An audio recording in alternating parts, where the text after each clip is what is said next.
Namah Om Vishnupadaya Krishna Prasthaya Bhutale Srimati Bhakti Vedanta Swamin Niti Namine Nama Om Vishnupadaya Krishna Prasthaya Bhutale Srimati Bhakti Vedanta Swamin Niti Namine Namaste Saraswati Deve Gauravani Pracharine Nirvishesha Shunyavadi Vasadya Deshadharine Namaste Saraswati Deve Gauravani Pracharine Nirvishesha Shunyavadi Vasadhyadesha Dharine Shri Krishna Chaitanya Prabhu Nityananda Shri Advaita Gadadhara Shri Vasadi Gaur Bhakta Vrinda Shri Krishna Chaitanya Prabhu Nityananda Shri Advaita Gadadhara Shri Vasadi Gaura Bhakta Vrinda Jaya Shri Krishna Chaitanya Prabhu Nityananda Shri Advaita Gadadhara Shri Vasadi Gaura Bhaktarinda Jaya Shri Krishna Chaitanya Prabhu Nityananda Shri Advaita Gadadhara Shri Vasadi Gaura Bhaktarinda Hare Krishna Hare Krishna Krishna Krishna Hare Hare Hare Rama Hare Rama Rama Rama Hare Hare Hare Krishna Hare Krishna Krishna Krishna Hare Hare Hare Rama Hare Rama Rama Rama Hare Hare Hare Krishna Hare Krishna Krishna Krishna Hare Hare Hare Rama Hare Rama Rama Rama Hare Hare Hare Krishna Hare Krishna Krishna Krishna Hare Hare Hare Rama Hare Rama Rama Rama Hare Hare Jaya Gaura Nithai Jaya Gaura Nithai Gaura Nithai Jaya Gaura Nithai Jaya Gaura Nithai Jaya Gaura Nithai Golden Nitai Jaya, Golden Nitai Jaya, Nitai Sachi Sundara, Nitai Sachi Sundara, Nitai Sachi Sundara, Nitai Sachi Sundara Jaya, Nitai Sachi Sundara, Nitai Sachi Sundara, Nitai Sachi Sundara Jaya, Nitai Sachi Sundara. Giri Govardhan, Giri Govardhan Jaya, Giri Govardhan, Giri Govardhan Jaya, Giri Govardhan Jaya, Giri Govardhan Jaya, Giri Govardhan Jaya, Giri Govardhan Prabhupada, Prabhupada, Prabhupada, Jaya Prabhupada. Jai Jaya Prabhupada, Prabhupada, Prabhupada, Jaya Prabhupada. Ananda Koti Vaishnava Vrinda Ki Jai. Namacharya Srila Haridas Thakur Ki Jai. Prem Se Koho Shri Krishna Chaitanya. Prabhu Nityananda Shri Advaita Gadadhara Shiva Sri Gaura Bhaktarinda Ki Jai. Shri Shri Radha Krishna Gopa Gopina Shyama Kunda Radha Kunda Shri Giri Govardhan Ki Jai. Shri Vrindavan Dham Ki Jai. Shri Navadvi Maya Padam Ki Jai. Ganga Maya Muna Maya Ki Jai. Hare Krishna. Welcome everyone. Welcome Amit. Welcome Prakash. Hopefully Vijay, let me just text him. Vijay. That he will also appear.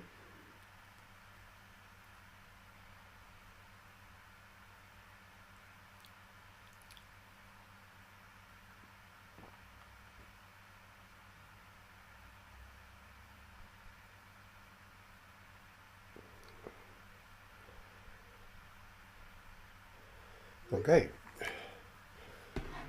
so we looked last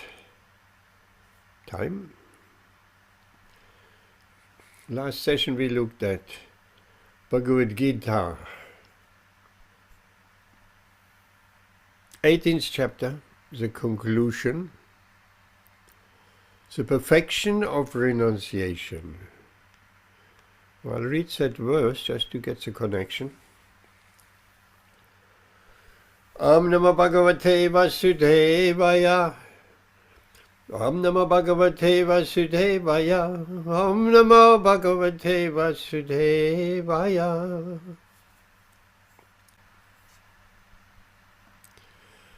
One can understand me as I am, as the Supreme Personality of Godhead, only by devotional service. And when one is in full consciousness of me, by such devotion, he can enter into the kingdom of God. And tonight we'll take the next verse, which is 1856. Would like to ask Amit Prabhu to give us a reading of the Sanskrit. Is it okay with you, Amit? Yes, Prabhu. Om Namo Bhagavate Vasudevaya. Om Namo Bhagavate Vasudevaya. Om Namo Bhagavate Vasudevaya. Sarva Kamya Api Sada Purvana Mad Vya Pasra Ya Mat Prasadat Avok Noti Sasvatam Padam Avyayam. Yes, very nice. Except Karmani Api. No, Karmanyapi. Think of it as one word. Look how it would look like now. How does it look like? Read it again, the first line. Sarva Kaman Yapti Sada.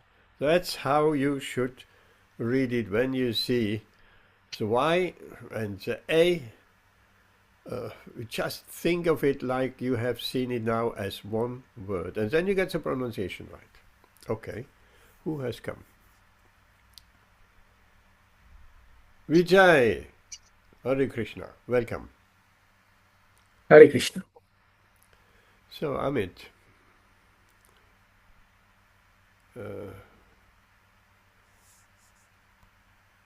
Translation.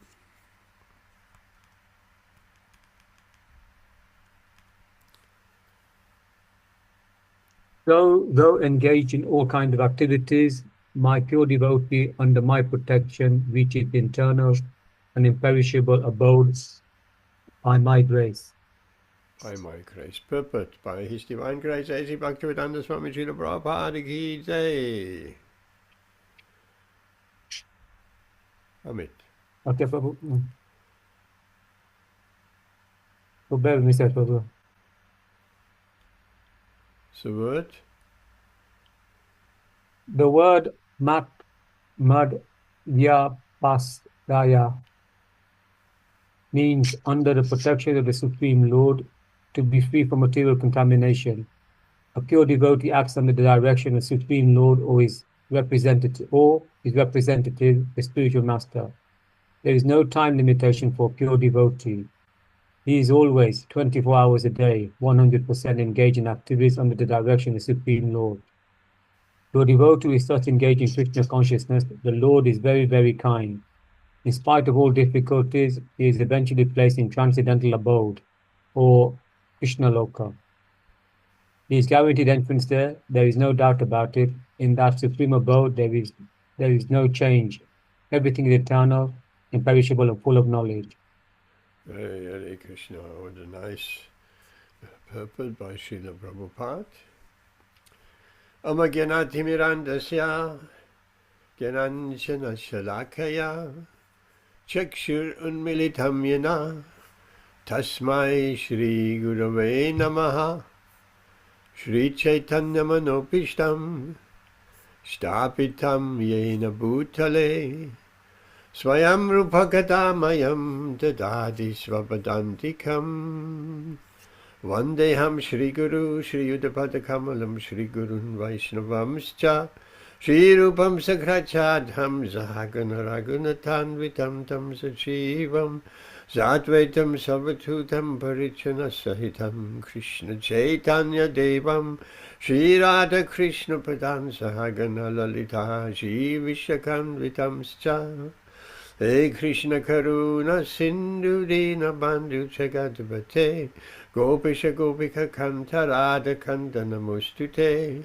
Tapta Kanchana Gaurangi Radhe Vrindavaneshwari Vrishabhanu Sutta Devi Pranamami Hari Priye Vanchakalpata Rupescha Kripa Sindhupya Evacha Abaditanam Pavanepyo Vaishnavebhyo Namo Namaha Shri Krishna Chaitanya Prabhu Nityananda Shri Advaita Gadadhara Shiva Sri Gaura Bhaktarinda Hare Krishna Krishna Krishna Hare Hare Hare Rama Rama Rama Hare Hare. Let's have that translation again. Though engaged in all kinds of activities, my pure devotee under my protection reaches the eternal and imperishable abode by my grace. So, first of all, devotee is engaged in all kinds of activities. What activities could that be? Let's ask Vijay. What activities could a devotee be engaged in?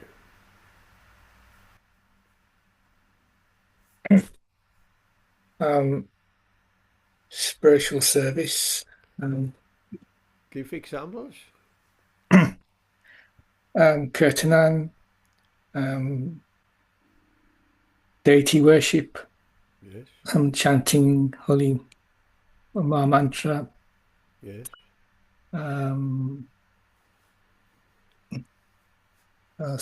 so Kirtan, cooking for the Lord, oh, prasadam, yes, remembering the Lord yes, in prayer or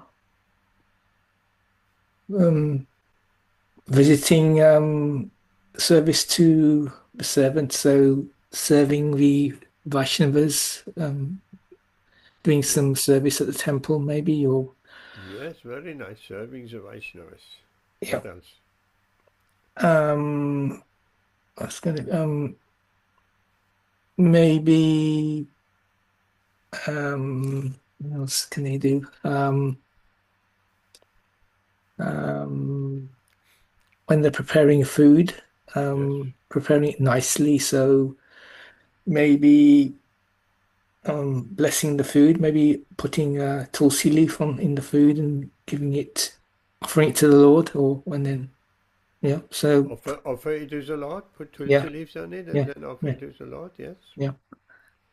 And then maybe book distribution, maybe Yes, maybe attending discussion about the Lord, reading yes, the yes, scriptures, reading Prabhupada's books, yes, disseminating that information to devotees and yes. sadhu sangha, all these other things they could do. Yeah. Yes, that's a long list. And you can add, if you bring up cooking, you can bring up shopping. We do shopping for the Lord, isn't it? Mm. Or we do shop for our own self. And we cook or we cooking for Krishna, but we cooking also something which is not offerable for us? No, that we shouldn't do. We should exclusively cook for Krishna. Difficult? Not really. All what it has to be is no meat, no fish, no eggs, no onions and no garlic. That's all. Not very difficult to do. And everything which we shopping, of course, that excludes immediately all kind of junk food from the shop, and chocolates and biscuits and all of that. That's not offerable to the Lord. Krishna will not eat any processed food which is full of all types of additives, which Krishna will not eat and we shouldn't eat because it's also extremely unhealthy. There have been studies done why people have so much health problems, because they're eating processed food. What is processed food? You look on the package, there is a whole list of ingredients and all kind of preservatives and all kind of things which are uneatable, which are extremely unhealthy. So that shouldn't be offered to Krishna. So what is left? What is left of unprocessed food? Because nowadays so much ready meals and this and that's all processed food. Look on the ingredients. The garlic puree, onion puree, and this and that. So many things are inside.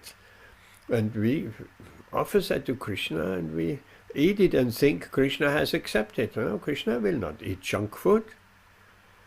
And Krishna will not eat junk food. We should not eat junk food. So what is then the alternatives? What is unprocessed food? Unprocessed food means rice, dal, potatoes, vegetable, fruit, milk, cheese, curd, all of that. Unprocessed, no additives. Veg, chapati, of course. But this is healthy food. So that we should offer to Krishna with love and devotion, and then Krishna will transforms that offering from material foodstuff into spiritual foodstuff. It's spiritual. And we get the greatest benefit of eating spiritualized food. And if we eat material food, unoffered food, then what is Krishna saying? Krishna is saying those who don't offer their food, they verily eat only sin. Eating sin means we're getting a reaction from sinful karma. We're all very concerned, oh, I don't want to get any bad karma, I don't want to get any reaction, because bad karma means suffering. Nobody says, yes, I want to suffer. I want to. Give me more suffering. No. Except some very, very highly advanced souls like Vasudeva Datta. He was a contemporary of Lord Chaitanya Mahaprabhu. He was so compassionate for the living entities. He could see they cannot make spiritual progress. They are weighted down by their own karma. They can't get out of it. They will be in this material, perishable energy for millions of lifetimes. So he petitioned Lord Chaitanya. He said, my Lord, please, give all the karma of all people in the world, in the entire universe, give it to me. I don't mind to suffer eternally in hell, in the hellish planets. I don't mind that if it helps them to, if I can free them of their bad karma and they can actually make spiritual progress. Who is that compassionate? He wants to take Vasudeva Datta. He wants to take the bad karma of all creatures throughout the universe on his back. Wow, what a compassion. And Srila Prabhupada, he quotes on that. He said, Vasudeva Datta was even more compassionate than Jesus Christ. Because Jesus Christ, he took the karma of his followers. But Vasudeva Datta, he was ready to take the karma of any and everyone throughout the universe. But then Lord Chaitanya said, that's not necessary, Vasudeva Datta. You're taking the karma of all people throughout the creation in this universe. Because just by your desire of saying, as you just said, you want to take the karma of everyone on your shoulders, they're already liberated. Just by your desire to do that great sacrifice. So that is Vasudeva Datta. So we have to be very careful to not create bad karma, to offer all of our food. Sometimes devotees say, offer food nicely on the altar, and then in secret they're eating some other things which are not offerable.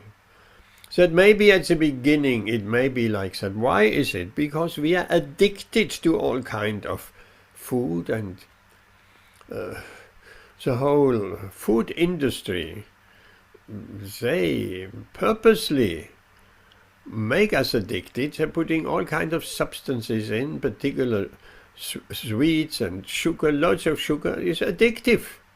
It's actually addictive. They're designing the products that the people become hooked on them.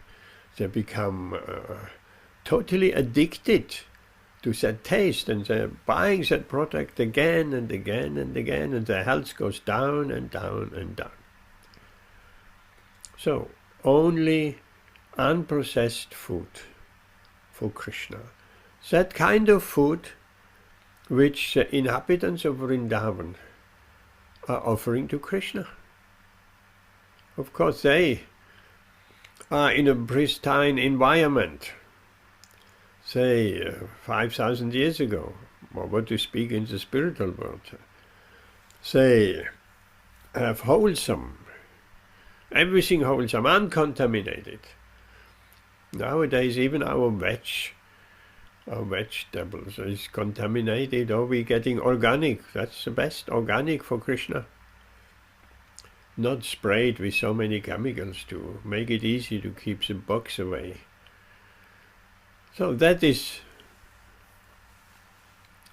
one type of activities. You gave such a nice list, Vijay. So shopping included in that list. We shop for Krishna. We go to the market, we go to Sainsbury, we go to supermarket, whichever.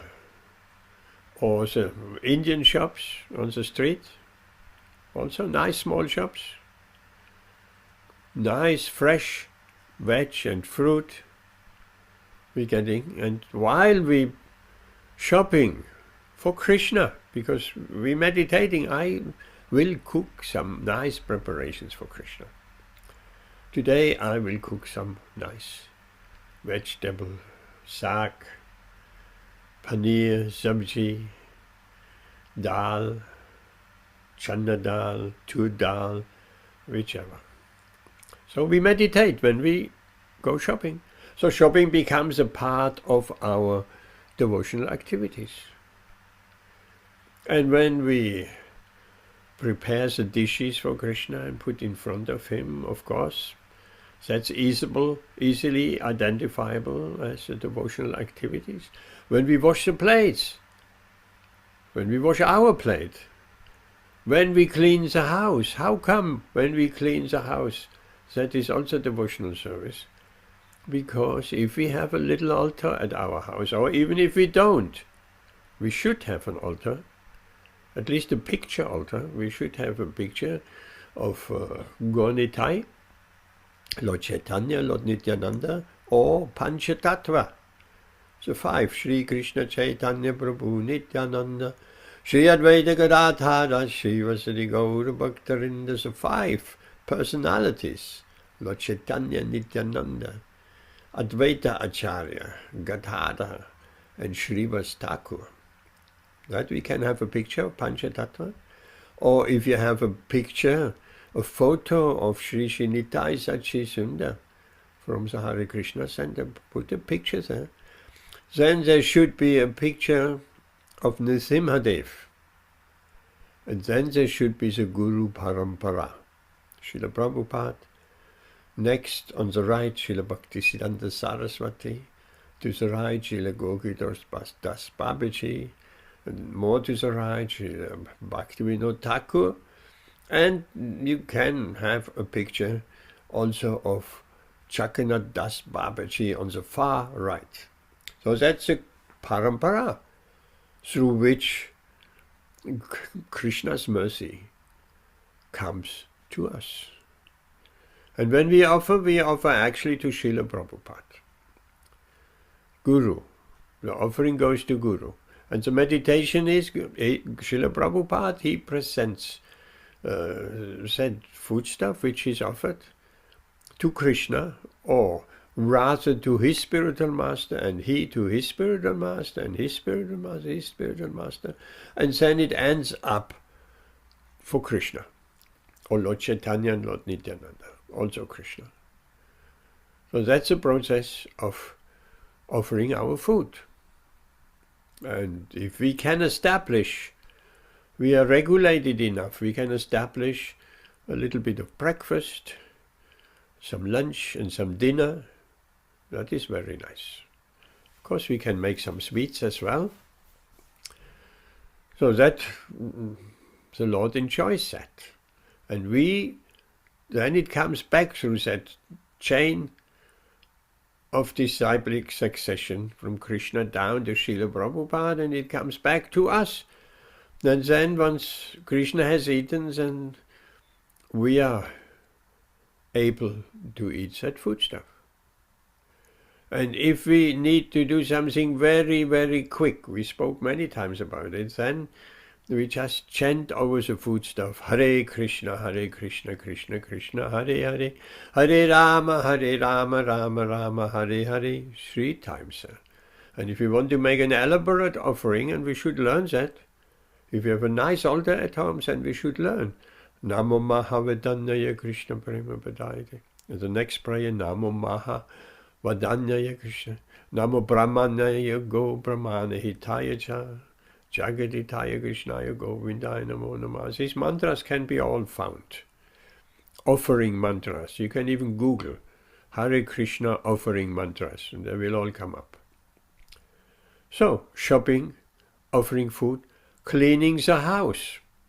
Because if we have an altar, and even if we don't, that house is not our house. That's Krishna's temple. The temple is not only on 28 Abington Road. The temple is in each of everybody's house. That's also a temple.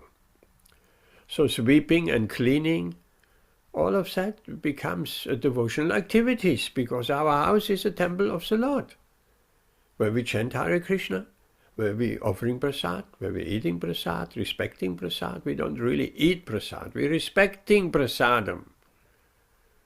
Eating, that is something of the material nature.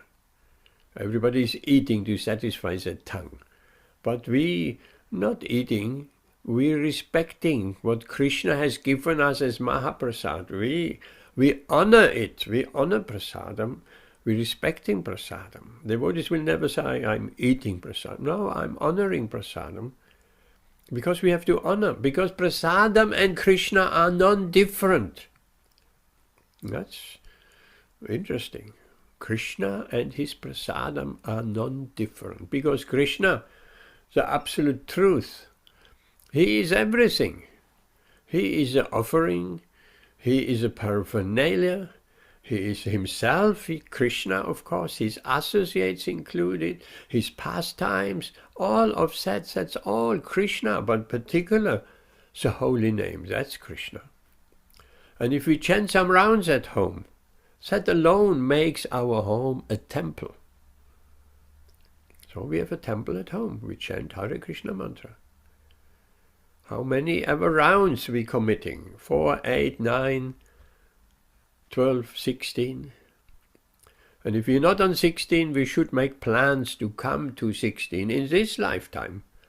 Don't wait too long. Can be achieved, because there's much more to come after chanting 16 rounds. Much, much more to come. So, these are the different kinds of activities devotees engage in. And then Lord Krishna speaks, my pure devotee. What's a pure devotee? We know Srila Prabhupada is a pure devotee. But can we also become a pure devotee? Well, let's ask this question. Amit, what do you think? Can we also become a pure devotee?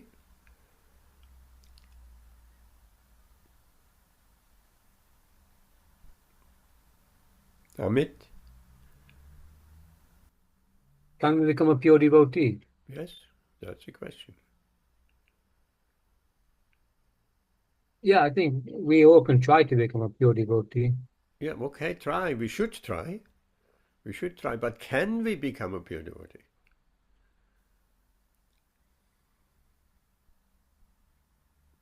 Yeah, I mean, we can do, Prabhu, but in practice, I think it can be quite difficult. Difficult? Everything is difficult. Even in material world. We're going to work, we're doing this, we're maintaining our house, we're paying our bill. That's all difficult. But actually, it's not difficult. If we have enthusiasm and we have proper association of devotees, then it's not difficult. It's very simple to become a pure devotee, fully depending on Krishna, chanting our rounds, surrendering more and more and more to Krishna, not stand still, but advancing in spiritual life and advancing from 9 rounds to 12 to 16, and keeping the principles very strictly following. Yes, so there is a story.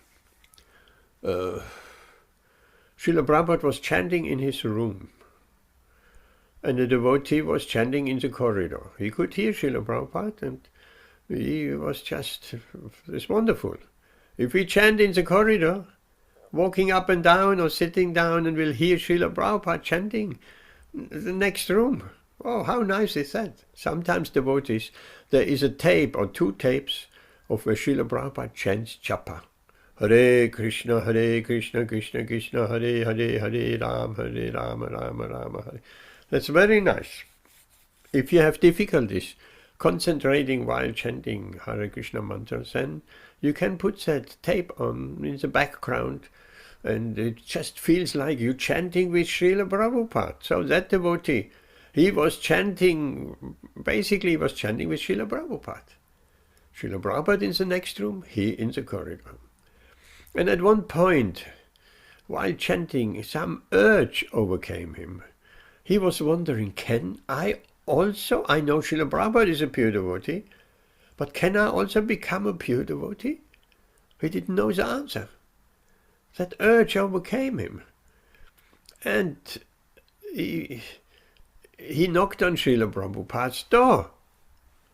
And while he knocked on Srila Prabhupada's door, he thought, oh no, what have I done? What have I done? I hope Srila Prabhupada hasn't heard it. It was just in my enthusiasm to wanting to ask Srila Prabhupada if I can also become a pure devotee.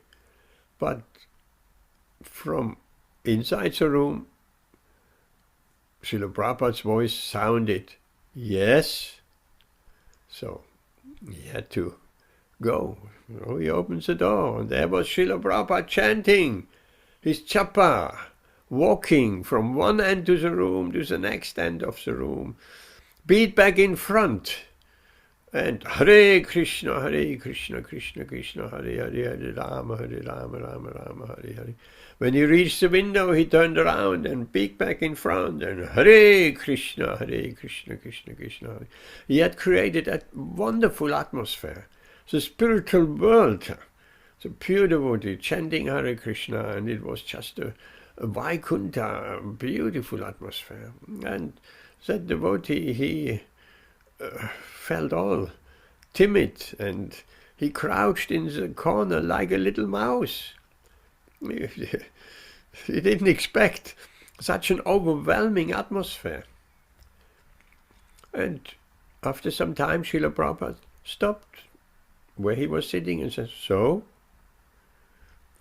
And then he started stuttering, Srila Prabhupada, I know you are a pure devotee, but that doubt is in my mind. Can I also become a pure devotee? And then Srila Prabhupada kept on chanting, walking to the window, walking to the wall, Hare Krishna, and he became worried. For quite some time. Well, Srila Prabhupada will not answer my question. Was it a stupid question? Oh no, what have I done? And then Srila Prabhupada stopped again, and he said, why not? You're in the process. Now that's a qualifying statement. We are in the process of Krishna consciousness, of devotional service. What is the process? We're chanting whatever rounds we have committed to, 4, 8, 9, 12, 16. We're chanting. That's a part of the process. We're hearing, we're coming every Wednesday, Saturday, we're coming and hearing about Bhagavad Gita, Srimad Bhagavatam. We're reading at home. We're offering our foodstuff. So, we are in the process. So why not? You're in the process. And then he chanted again. That's all what he said. And that devotee, he was just in the corner. And then Srila Prabhupada stopped again at that corner. And he said, but it may take some time. That's also a very interesting statement. It may take some time. We cannot expect to become a pure devotee in a week. It will take some time. How much time? Srila Prabhupada said, 50 years is more than enough to become fully Krishna conscious. So it's a lifetime exercise. If we stick to Krishna consciousness and not give it up. If we give it up halfway through, and again engaging in materialistic activities without Krishna, then we'll get a human form of life. but we'll have to come back again. What is Krishna saying? If we have practiced Krishna consciousness, Bhakti Yoga for some time, and falling down from that platform, then next lifetime we will get a birth in an aristocratic and rich family of education and getting all facilities to have no material pressure for maintenance and can engage in devotional service. And that memory will come back. That memory will come back. At some point in our life, maybe we start off not being conscious of Krishna at all. Or maybe if we are very blessed, from a small childhood stage onwards, we feeling drawn to some devotional activities. But later on in life, it's like a magnet. We're coming across some Krishna consciousness, some spiritual life, some spiritual activity. We feel drawn to it like an iron to a magnet. Where is that coming from? That's coming from our previous life.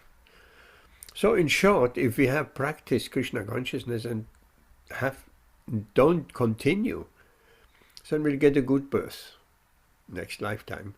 So we can complete the course we have started in the previous lifetime. And if we have practiced Krishna consciousness for a long time and falling away from it, can also happen. If we're not careful, by bad association and so many material desires, and offensive chanting and all of that, then we will, if we have practiced for a long time and falling away from it, then we will get even a better birth. We'll get a birth in a Vaishnava family, in a family of transcendentalists, in a family of devotees. And from small childhood on, we are introduced to chanting Hare Krishna. We see the Aarti of the Lord. We're eating only prasadam. We are taught to follow the principles and all of that. In such a family, we take birth in such a family. What a blessing is that! And then it's almost guaranteed that in that lifetime we will go back home to Godhead. So it may take some time. So we have to be determined, we have to be persistent. My life is dedicated to the service of Krishna. At least Srila Bhakti Beyond Thakur used to say, don't be a miser. You have lived so many lifetimes in material selfish enjoyment. If material enjoyment means selfish enjoyment, self-centered. Self means our body, satisfying our body, our senses, eyes, ears, nose, taste, tongue. That is selfish, without Krishna. So, Srila Bhakti Beyond Thakur says, at least give one lifetime to the service of Radha and Krishna. Otherwise you're a miser. You have had so many lifetimes in self-service, so to speak. So what's a harm? Just give one lifetime to the service of Radha and Krishna. If you understand it or not, just one lifetime. It's just like a millionaire. You ask him for £1. It's nothing for him. Or billionaire, or even a millionaire. He has millions, so what's £1? You ask him £1. If he's a miser, he will say, no. If he's a generous person, then he will give £1. So let's not be a miser. Give just one lifetime, that's a £1. Out of many, many millions of lifetimes, we have lived in material consciousness. So give just one lifetime to the service of Radha and Krishna, in the service of the pure devotee, Srila Prabhupada, of the Vaishnavas. One lifetime only. And we will not be the loser. We'll get the greatest benefit. It will bring us back home to Godhead. Yes, we can become a pure devotee, but it may take some time. So these are devotional activities. And Krishna says, my pure devotee, under my protection. The pure devotee is always under Krishna's protection. That's a very, very important point. There are many, many examples how great devotees have been under Krishna's protection. Let's even just take the Pandavas. The Pandavas were harassed by Duryodhana and co. in so many ways, but Krishna gave them protection. Let's just pick one example. Duryodhana, he knew the Pandavas, Draupadi. She had a magical pot. They were living in the forest. But so they had a pot that was gifted to them. A magical pot. If that pot, if there is some foodstuff in that pot, it can feed an unlimited number of people. That's nice. We had such a magical pot for our Ratha Yatra festival. We cook, small pot. We cook for Ratha Yatra, nice sabji, dal, and so on. And then we serve from that pot. And it never becomes empty.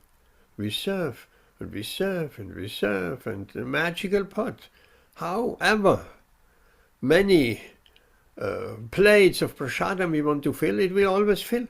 It will never become empty. But when the pot, when the Draupadi, the Pandavas have eaten, then the pot will, for the day, it will not produce anymore. So that was a blessing of that magical pot. And Duryodhana, the cunning Duryodhana, he knew all of that. So he wanted to get the Pandavas in trouble. So he said to Durvasa Muni, great powerful sage who is very well known, if he is displeased, he becomes very angry and he cursing everyone.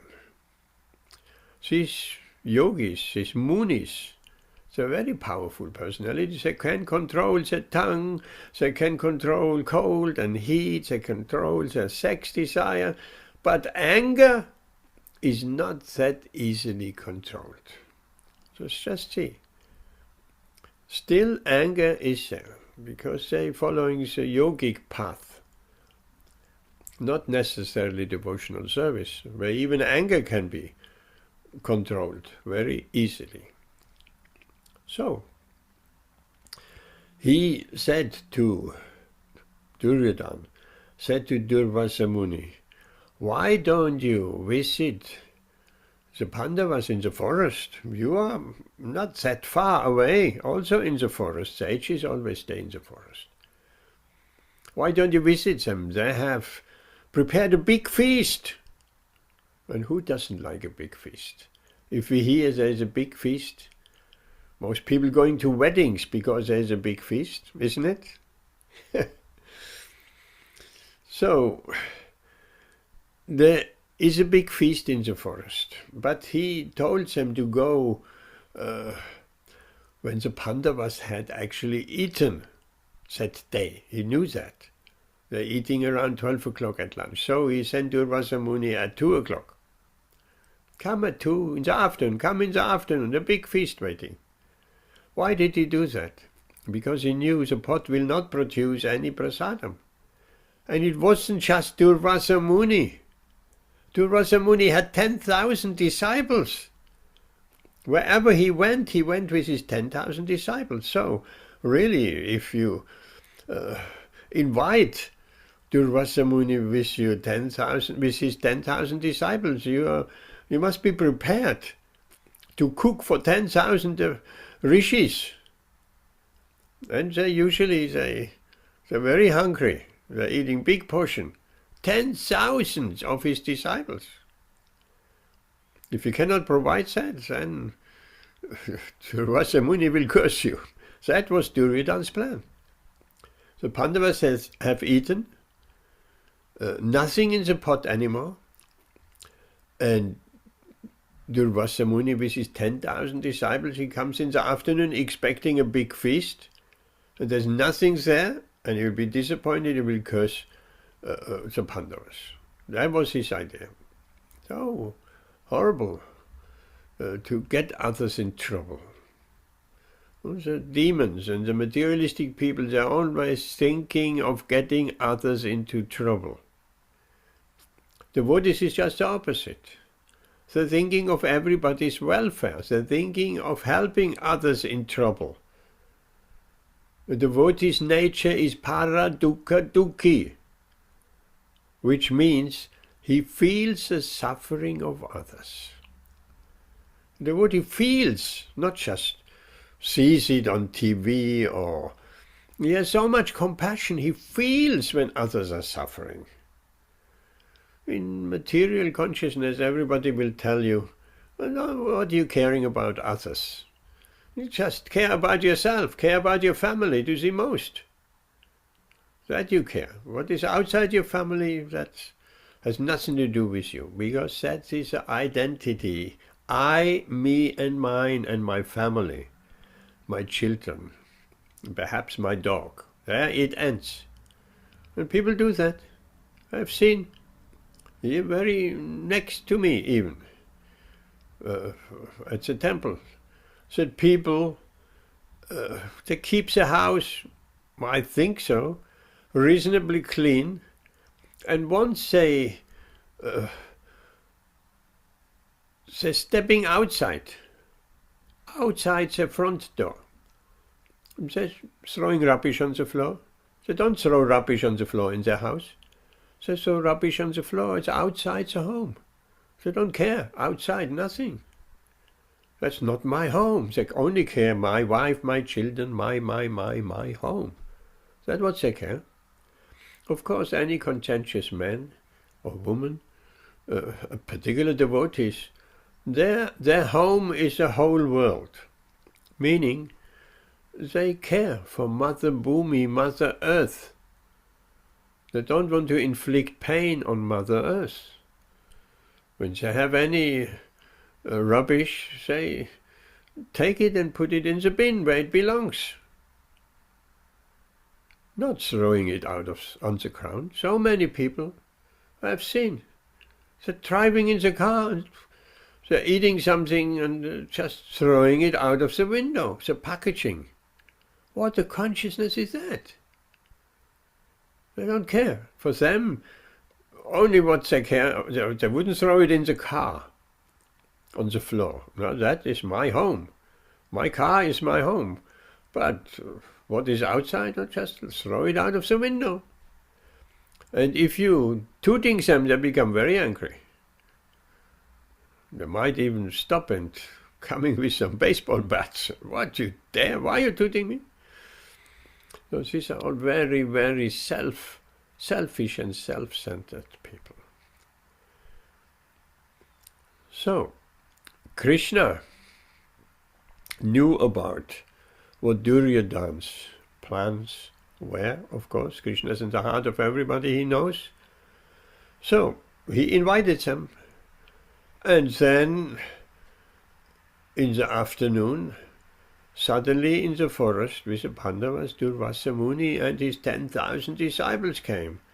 And he said, oh, thank you so much for inviting us. Duryodhana has invited us on your behalf. And we are all very hungry. Oh no. Oh no. That's great anxiety for the Pandavas and Draupadi. What to do?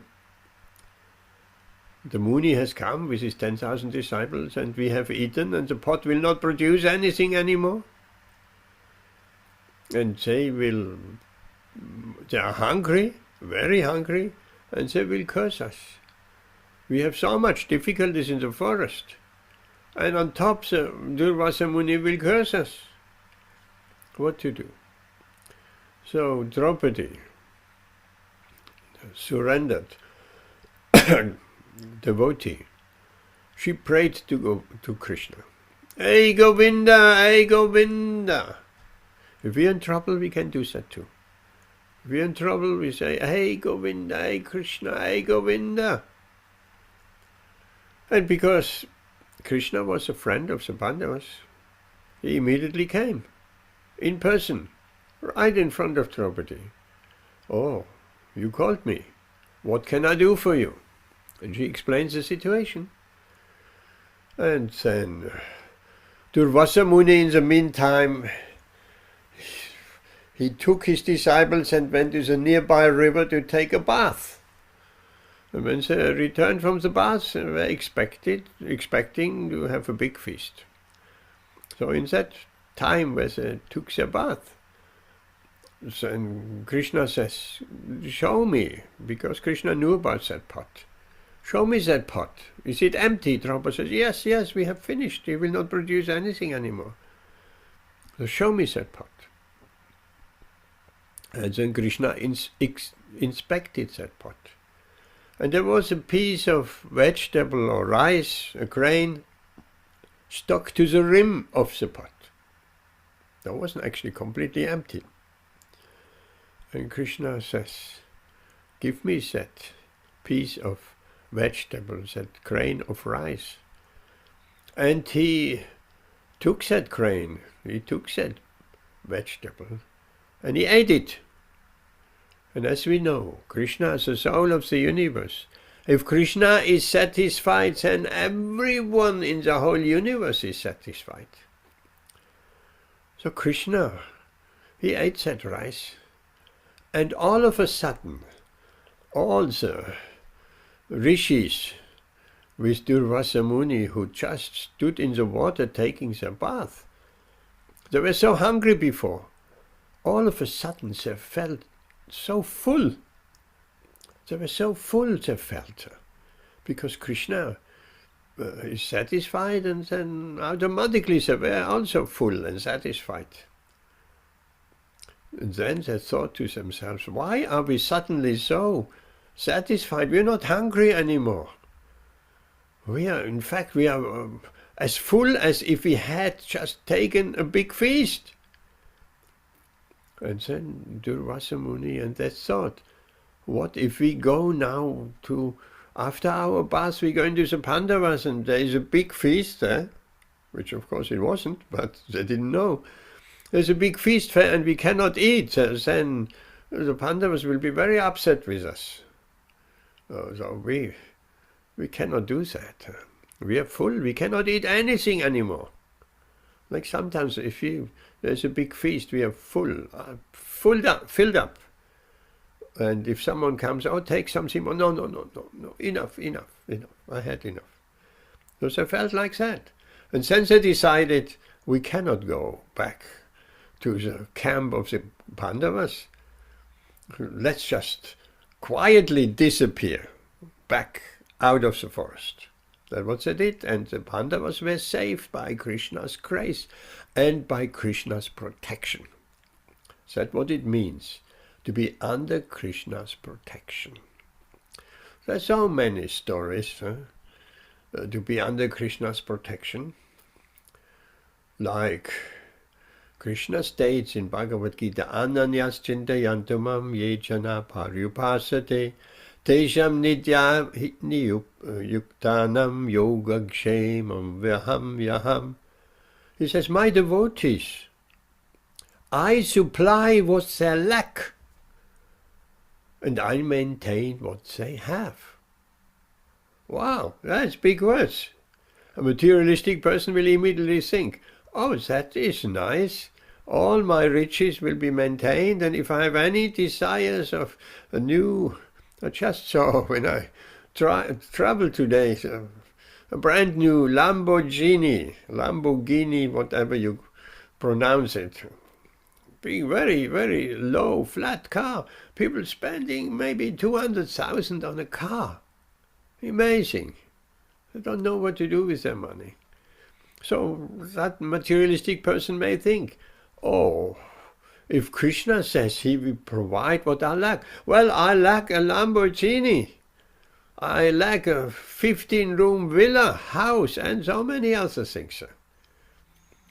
But of course, that verse needs qualifying to my pure devotees who engage in pure devotional service. To them, I will maintain what they have, and I will supply what they lack.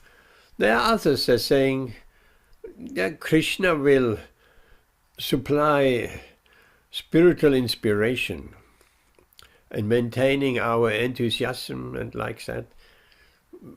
Krishna will not physically maintain me, pay my bills. Krishna cannot do that. He will not maintain a good bank balance. He will not supply if I'm lacking something. That's not true. Krishna will. For the pure devotee, Krishna will supply what is lacking and maintain what he has. There's a nice story in this connection. There was this Brahmana who read this very Bhagavad Gita verse, which I'm speaking about.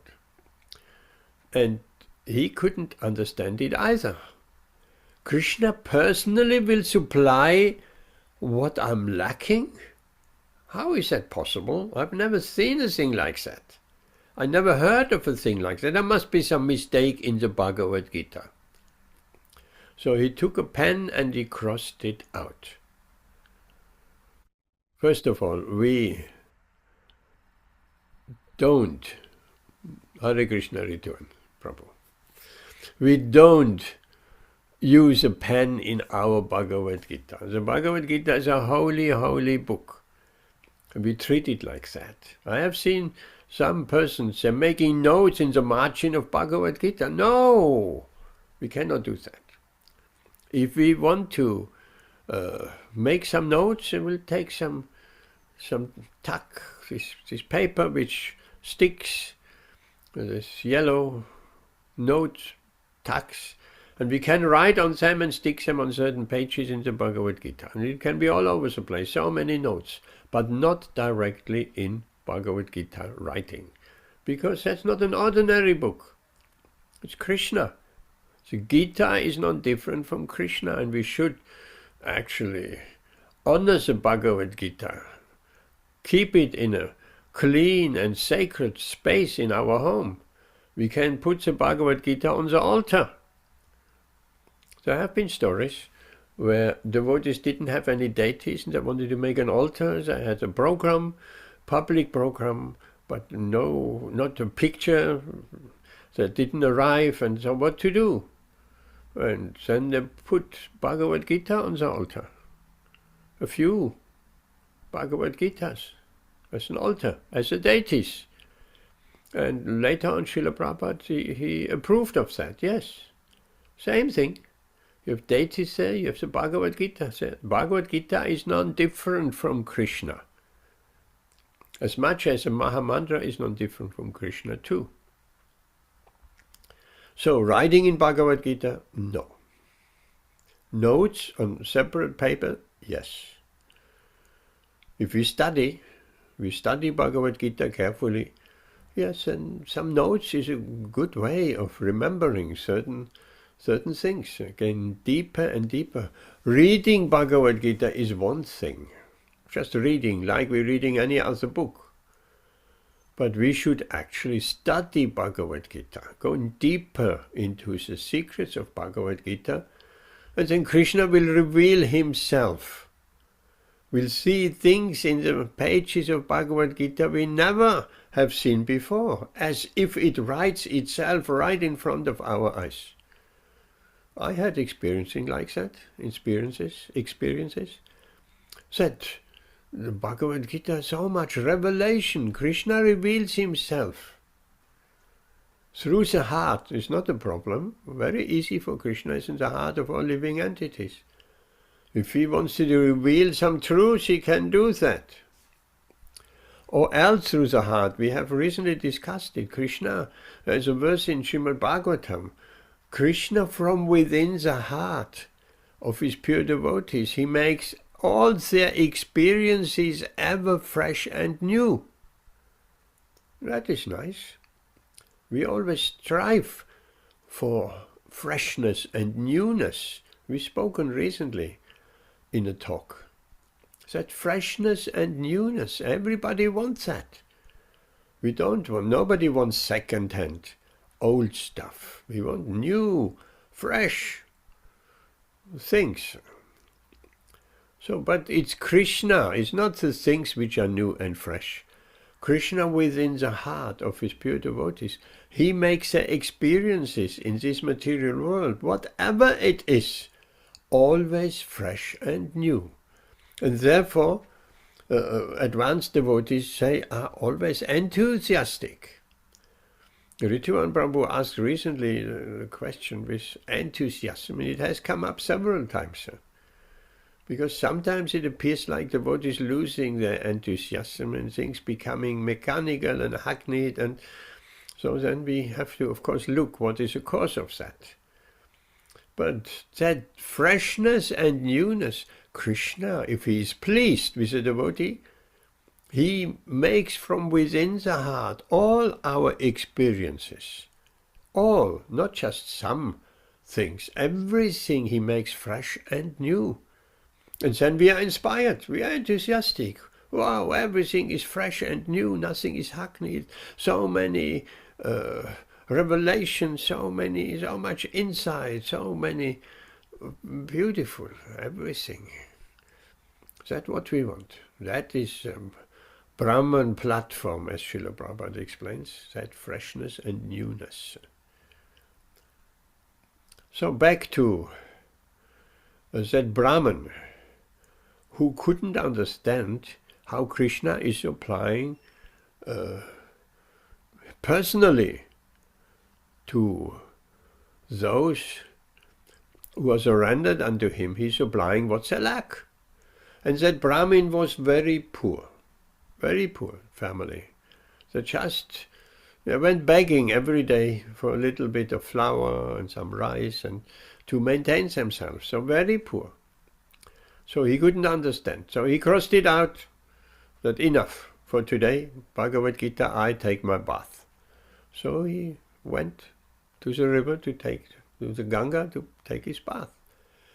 While he was away and the wife was at home, two beautiful young boys arrived.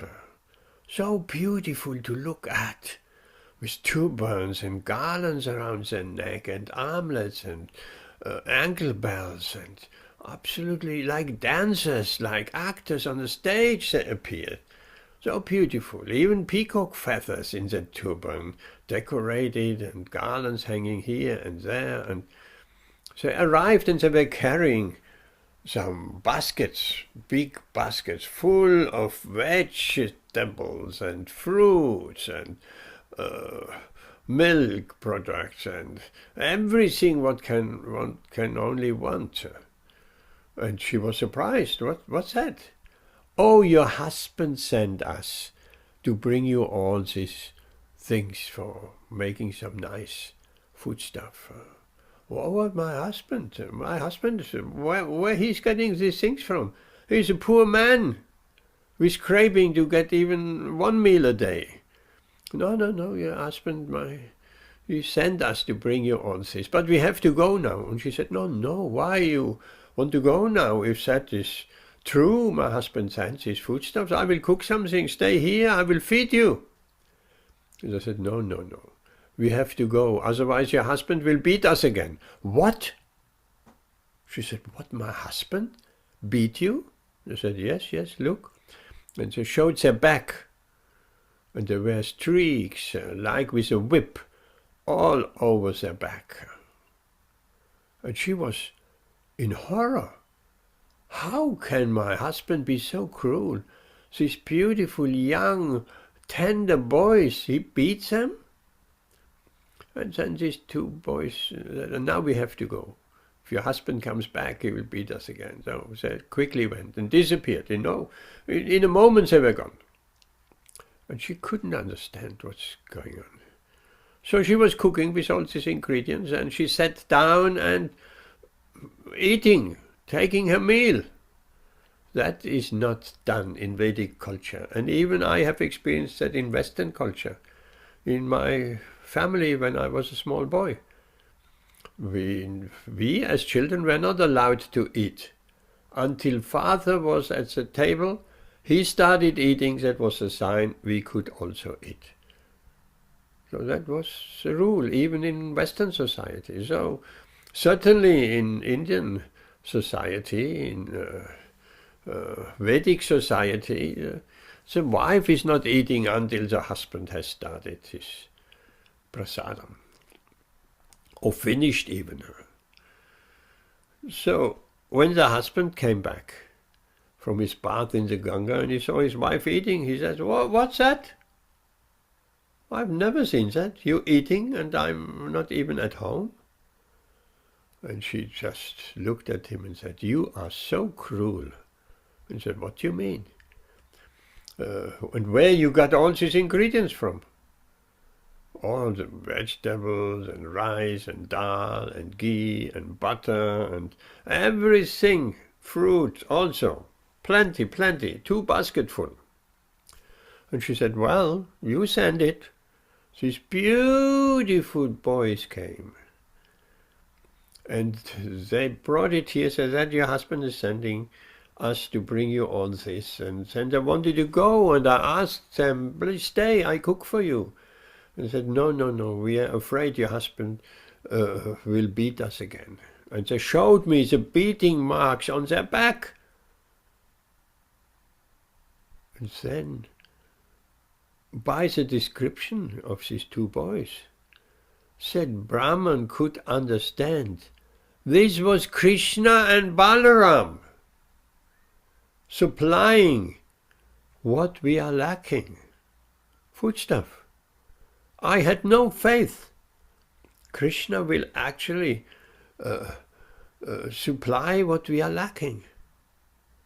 And they were devotees, they were very nice devotees, but that faith was lacking in him. And that marks, that beating marks on the back of Krishna and Balaram, that was his pen in the Bhagavad Gita, crossing out, I will supply what we lack and maintain what you have. This pen, this crossing out of these words in Bhagavad Gita, Ananyas Chintayantu Mam, and so on, that were the streaks on Krishna and Balaram's body. So we understand that Bhagavad Gita is not different from Krishna and Balaram. If we make any notes in Bhagavad Gita, we also beating Krishna and Balaram. So we should never make any notes in Bhagavad Gita, and we should have faith. If Krishna says, I supply what you lack and maintain what you have, then that's what it is. We shall have faith. If we are on the pure devotional platform. Not for a materialistic person. He may also give what they ultimately want, more material opulence, but that is destined by their karma. Krishna is not directly intervening in that. So that is Krishna's protection for his devotees. Hundreds of stories how Krishna is protecting his devotees. And then Krishna promises, so we haven't even gone to Srila Prabhupada's purport yet. And then Lord Krishna is explaining those described here, they will reach my eternal and imperishable abode by my grace, by Krishna's grace. So we want to evoke Krishna's grace and to be catapulted back to the spiritual world. In this purport, Srila Prabhupada explains that the pure devotee is always under the direction of Krishna or his representative, the spiritual master. So never whimsically doing something himself. Always under the direction of the Lord, no problem, Krishna in the heart. Any serious devotee, Krishna will give direction through the heart, and direction through the spiritual master, and direction through the devotees.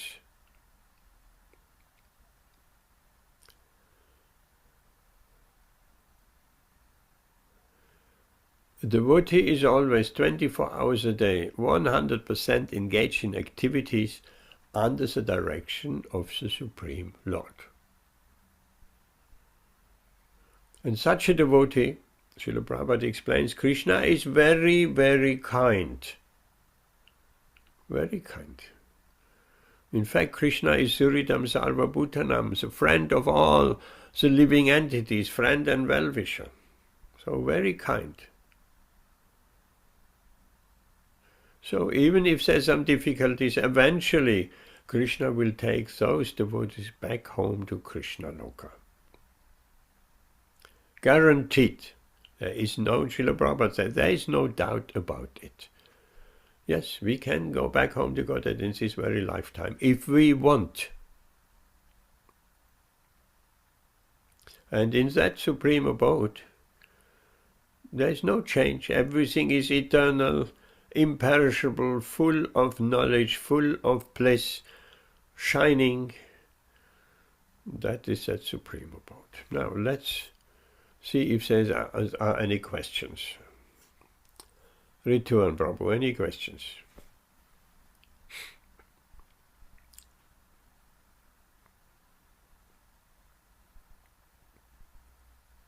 Rituan, are you there?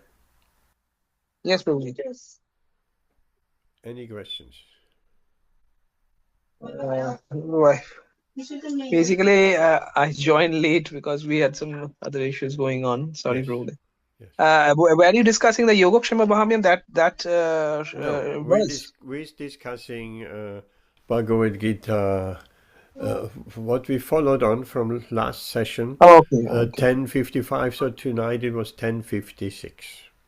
Okay. But that verse just came up as an example No problem. of Krishna's Nicely protection. explained. There is a whole list Yeah. throughout big Bhagavatam and Bhagavad Gita of probably 100 items where it's spoken about Krishna's protection. So, questions? No,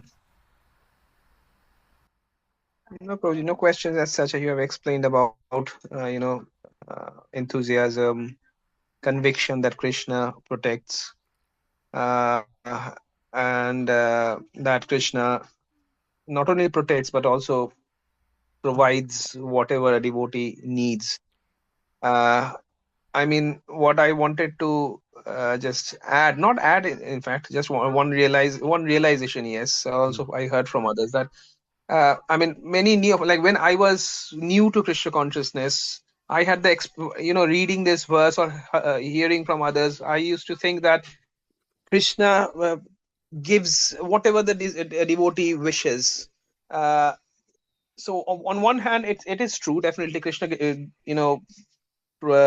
by Krishna's blessings, whatever is happening in the life of a devotee, even material things happen, but that is not the ultimate kripa, or not the ultimate benediction of Krishna.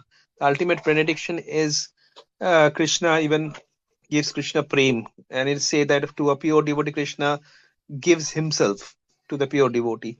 So going in that line, Prabhu, like Yogakshema Bahamyam, whichever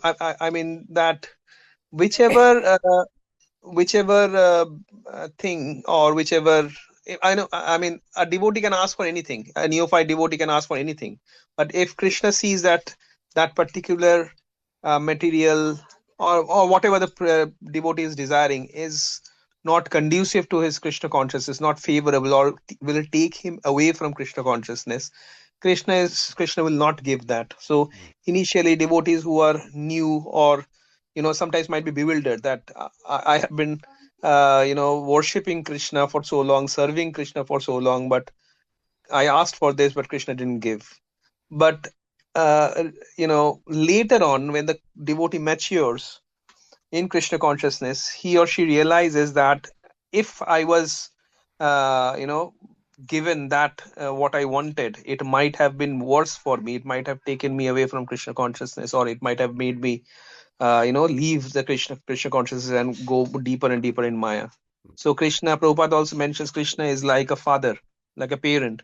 So even if a small child who doesn't know what's good for him or her wants something, say wants a knife, it's a shiny knife which the mother is working with, But even if it's a shiny thing which the child is really crying for, the mother or the father will not give it, because that is the ultimate that is the ultimate good for the child. The child might cut his or her hands and fingers. So when the child grows bigger, grows more mature, then the child realizes that what my parents did was for my best. So Nice. yeah, that's like Yes, that. very nice. Vijay, Prabhu, make a note of what Rituan just said. Okay, yes. Amit, any question?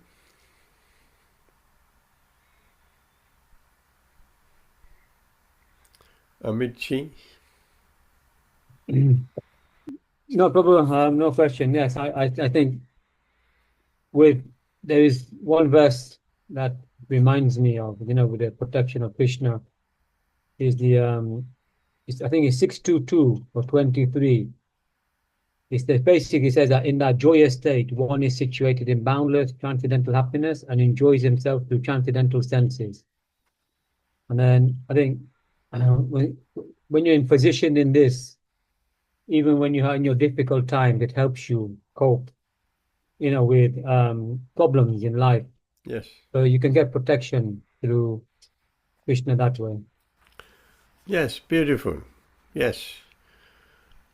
We have that faith, and yes, Krishna will protect us in so many things. I have heard so many stories, Vajana Mataji, other devotees, all kind of how Krishna's protection is there when needed. Thank you, Amit. Vijay, any question? Yeah, that when you mentioned the from within the heart, I was reading the material world. It's as you mentioned, it's is it Dukhalayam. It's full of misery. Yeah. So Kalayam ashashvatam. yes, I think it's Dukhalayam Ashashvatam. Yeah, Full right. of misery and temporary. Yeah. So when when somebody decides to serve the Lord, for example, they make a conscious decision to they realize the world is full of misery, and they see maybe a better window of opportunity, better maybe get to understand more about spiritual life a bit and more, and they they start remembering the Lord, whereas previously they totally forgot him.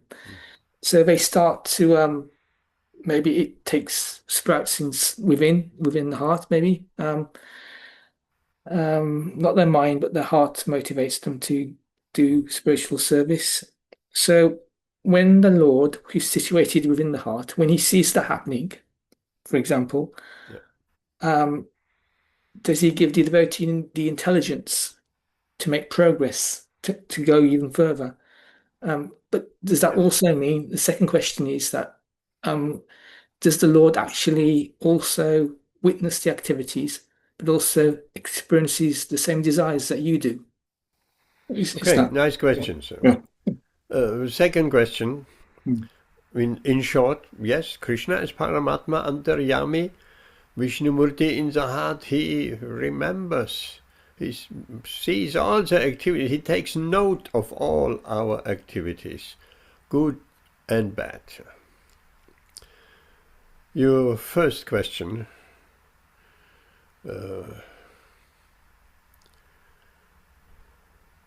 What was it again? Your first question? Yes, so he gives the intelligence Yes, so we okay. can make spiritual There's progress. a beautiful verse in Bhagavad Gita. Tesham satata yuktanam vachatam pritipurvakam dadami buddhi yogam tam. Dadami, I give the intelligence. Dadami. Buddhi yoga, that's intelligence. Dadami buddhi yoga tam. Yena mam upayantiti, by which they can come to me. If someone worships Krishna, if someone meditates and serves Krishna, within the heart, Krishna gives all the intelligence by which we can come to him. Krishna says personally in Bhagavad Gita. So we should not have any doubt. Krishna will guide us from within. So we have so much guidance. We have guidance from outside through Srila Prabhupada's books, through the Association of Devotees, and we have guidance from within, the Super Soul, teaching us, guiding us how to come closer to the Lord. So that is happening, and then we make rapid spiritual advancement. Sometimes we can perceive that guidance, and sometimes we may not be able, we may be too much covered by the modes of material nature. So more we become purified, so more this guidance become obvious. So in the verse today said, the pure devotee is under the dictation of that super soul in the heart, in anything he does. Now, if Krishna guides us in all our activities, so we have no problem. No problem, materially or spiritually or in any case. If the Supreme Personality of Godhead, who is the controller of everything and all, if he guides us to come to him, if he guides us to make spiritual progress, no problem we have in all our activities. So the pure devotee is constantly under the guidance of the Lord, and as Srila Prabhupada says in the purport, and the spiritual master. The spiritual master also gives guidance, and we're reading today Bhagavad Gita. That's the guidance of Srila Prabhupada in his purpose, and Lord Krishna's guidance in his translation. So we're getting guidance, and devotees, and we discuss, and devotees are happy to guide us personally, according to our own spiritual circumstances, progress, or anarthas, or stumbling blocks. Devotees who are advanced devotees will guide us how to overcome all these stumbling blocks, and by their own experience also. Because experienced, mature devotees have experienced the same stumbling blocks. We at the moment feel we cannot pass them, we cannot overcome our material problems or spiritual problems. But any mature devotee, he knows exactly, oh yes, I have had this kind of problem, and I overcame it, and Krishna helped me, and I did this and that, and so we have the Association of Devotees, wonderful Vaishnavas here on this forum. They can help us to make spiritual progress. Does that answer your question, Vijay? Yeah, nicely put. Yeah, I understand. Find that verse yourself. Tesham satata yuktanam. And read it, and the purport will give us so much insight. Okay. Beautiful verse. Tesham satata yuktanam. Read it on, probably you want to add anything in this particular verse. Tesham satata yuktanam. Say something. Oh, yeah, I mean, as you mentioned, like, if Tesham Satata Yuktanang, a devotee who is constantly engaged in the service of Krishna, who is surrendered, so Krishna takes the reign of his life, just like Krishna took the reign, not only literally of the chariot of Arjun, but we see from Mahabharata that every step Krishna guided all the Pandavas. All the Pandavas. I was reading one book by one devotee, Subha Vilash Prabhu, who is a disciple of His Holiness Radhanath Maharaj. I have never heard about a wonderful story about from Mahabharata that Bhima was also saved.